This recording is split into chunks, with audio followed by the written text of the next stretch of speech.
BPL খেলতে বাংলাদেশে এসে নিজের স্ত্রীকে ডিভোর্স দিলেন ইমাদ ওয়াসিম। হ্যাঁ দর্শক, পাকিস্তানের এই তারকা অলরাউন্ডার নিজের সংসার জীবনে ইতি টানলেন বাংলাদেশে বসেই। ব্যাপারটি সত্যি দুঃখজনক, তবে বলতেই হচ্ছে। ঢাকা ক্যাপিটালসের হয়ে বিপিএলে খেলতে আসা ইমাদ ওয়াসিম ইতিমধ্যে সামাজিক যোগাযোগ মাধ্যম টুইটারে নিশ্চিত করেছেন নিজেই যে তিনি তার স্ত্রীকে ডিভোর্স দিয়েছেন। যে বিবৃতিতে ইমাদ ওয়াসিম লিখেছেন, অনেক চিন্তা ভাবনার পর গত কয়েক বছর ধরে চলে আসা দ্বন্দ্বের সমাধান খুঁজে না পেয়ে বিচ্ছেদের আবেদন করেছি।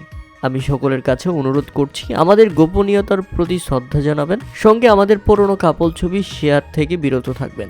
দয়া করে ভবিষ্যতে তাকে আমার স্ত্রী হিসেবে উল্লেখ করে কোনো পোস্ট করবেন না কেউ। ঢাকা ক্যাপিটালসের হয়ে বিপিএলে খেলতে আসা ইমাদ ওয়াসিম রাজশাহী ওয়ারিয়র্সের বিপক্ষে 16 রান খরচায় গত ম্যাচে 3 উইকেট শিকার করে ম্যাচ সেরার পুরস্কারও জিতে নিয়েছেন তিনি। তবে তার দাম্পত্য জীবনটাতে অনেক দিন ধরেই চলছিল অনেক মন্দার মধ্য দিয়ে, সেটা আমরা জানতাম না। অবশেষে জীবনের টানাপোড়ার সেই ইনিংসটা শেষ করে ফেললেন ইমাদ ওয়াসিম। মাঠের পারফরমেন্সে দুর্দান্ত হলেও বোঝা যায়নি তার সাংসারিক জীবনে অনেক দুশ্চিন্তা, অনেক কলহ চলছে। আপনাদের জানিয়ে রাখা ভালো, 2018 সালে ইংল্যান্ডে খেলতে গিয়ে সানিয়ার সঙ্গে পরিচয় হয় ইমাদের। এরপরের বছরেই তারা বিবাহ বন্ধনে আবদ্ধ হয়ে জীবনের নতুন ইনিংস শুরু করেন।